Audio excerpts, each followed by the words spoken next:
Welcome everybody, welcome to Blaugrana Planet. Today we are going to be revising and talking about, and of course giving my opinion about the words that Joan Laporta stated in a pretty much long press conference that he gave today just in Camp Nou, and he did talk about many topics. Also, we were going to be talking about the controversy with Ansu Fati. Ansu Fati hasn't been playing too much lately after the injury, and certainly there are doubts within the environment, within the fans, within the press, whether he's going to be staying in the club or he's going to be wanting to depart. We are going to be talking all about it today, and of course, guys, make sure to subscribe to the channel if you haven't done so already. And without further ado, let's begin talking about the press conference that Joan Laporta decided to make.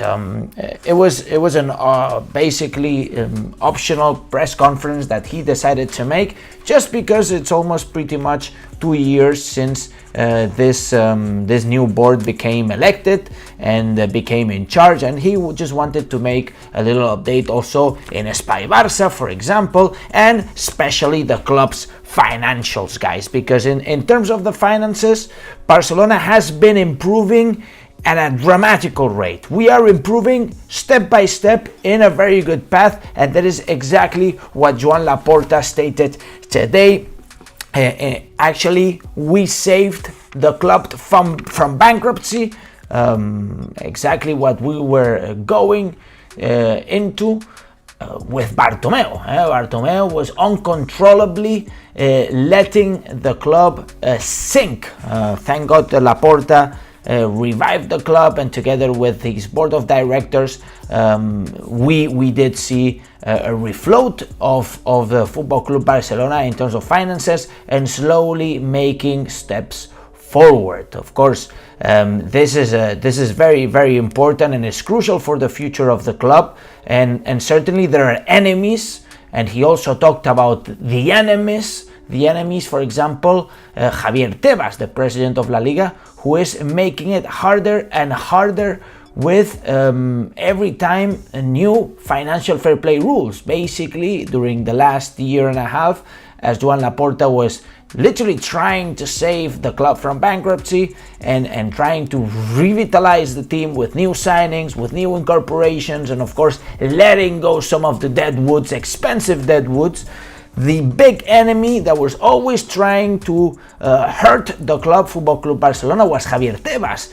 And basically every action that the Laporta board was taking, for example, pulling some levers, Javier Tebas was instantly in order to make sure that these actions wouldn't happen again, with a new financial fair play rule that would deny these actions or basically make them unrepeatable, right? So it is kind of crazy that Javier Tebas is chasing Barcelona, and after the refusal of the CVC agreement, the controversial refusal of the CVC agreement that eventually made Leo Messi not be able to renew with Football Club Barcelona, and yada, all the story that we all know.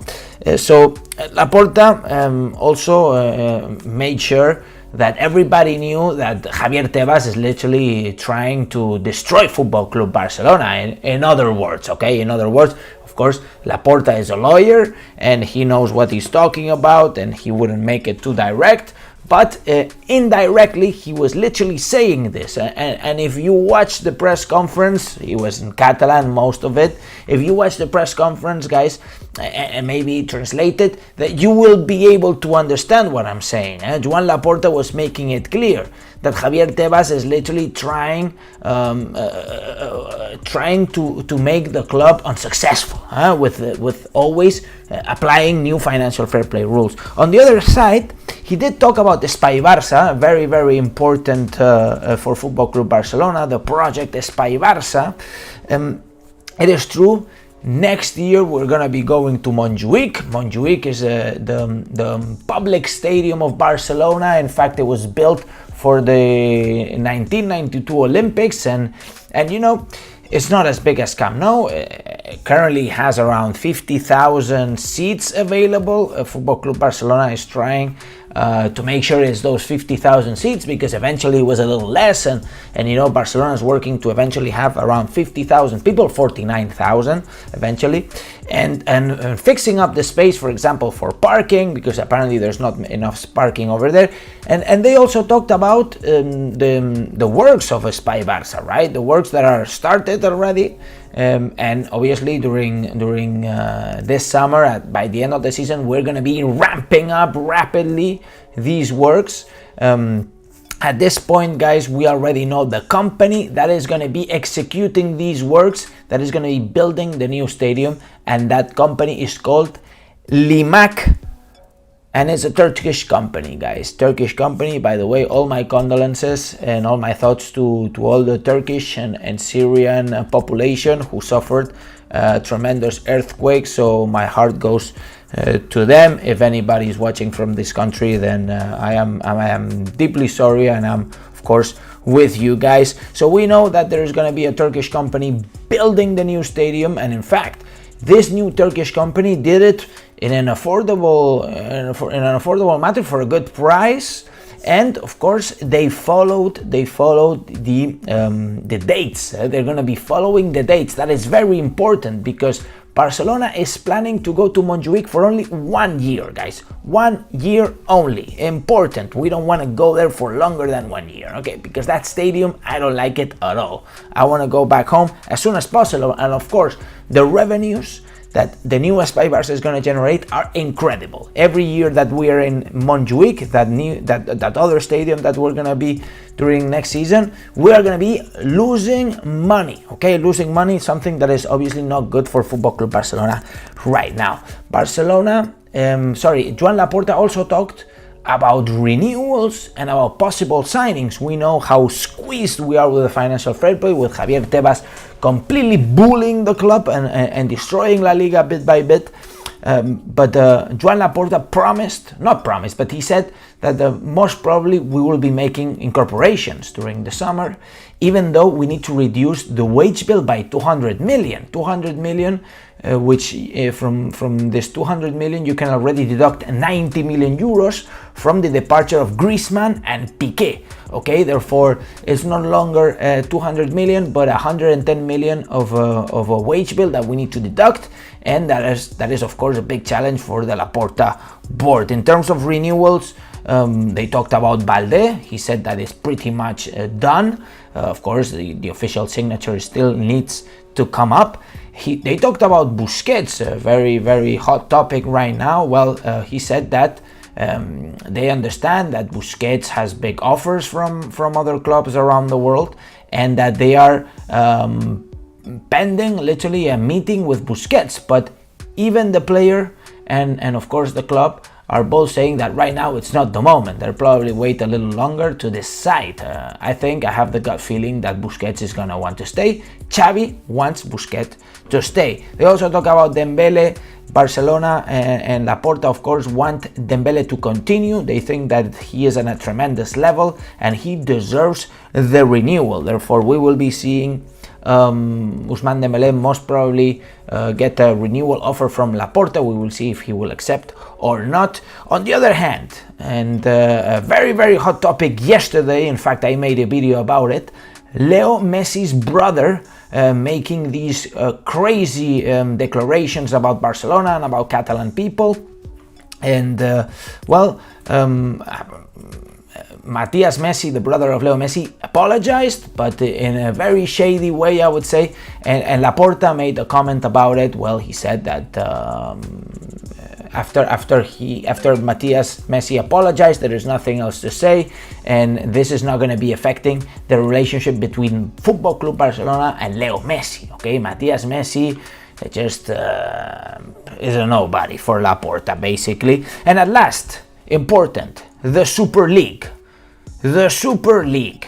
hot topic, very controversial topic. Well, let me tell you that Laporta was asked about the Super League, and literally a few hours before the press conference, there was a statement released by the Super League in which they were publicly announcing that there is a new version of the Super League with a lot of teams that could be involved, and Barcelona and Real Madrid and Juventus are already contacting 50 plus teams in order to get involved into the Super League. Of course, it's at a very early stages, but it is still alive. The project of the Super League, it is still alive, a new project of the Super League. So guys, these are the topics that Laporta covered.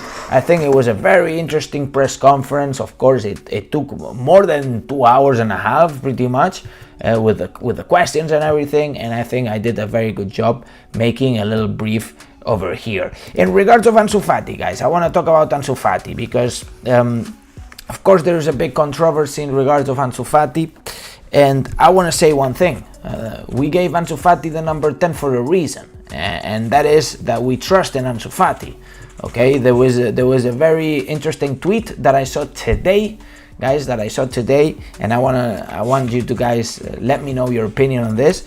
Is that we waited 5+ years on Ousmane Dembélé to explode, and we are not willing to wait 6 months or a year or whatever it takes for Ansu Fati to explode. When Ansu Fati, comes from La Masia, we didn't spend a dime on this kid, and he could be explosive, literally. Therefore, I think Ansu Fati deserves a little bit more patience. I think that he deserves that we take off some pressure from him. And at the end of the day, guys, I believe that Ansu Fati is eventually going to be exploding. But the last thing I want to do is play with this kid's mind, and this kid's thoughts. I just don't want to disturb his growth. I believe in Xavi making this kid grow. I believe in Ansu Fati. I think that he is eventually going to be making it.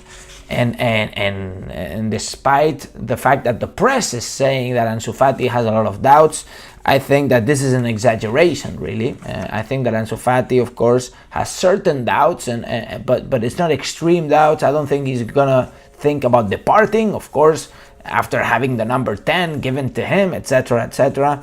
I just don't think that is gonna happen. Therefore, at the end of the day, let's just give some little time to Ansu Fati, and believe me, the club believes in Ansu Fati, and literally Laporta stated that today. Therefore, that's the video for today. Make sure to smash the like button, subscribe to the channel if you haven't done so already, and make sure to check out other videos that are going to be appearing right here and now. And as I always say, Visca el Barça, Visca Catalunya, and see you in the next video. Vamos!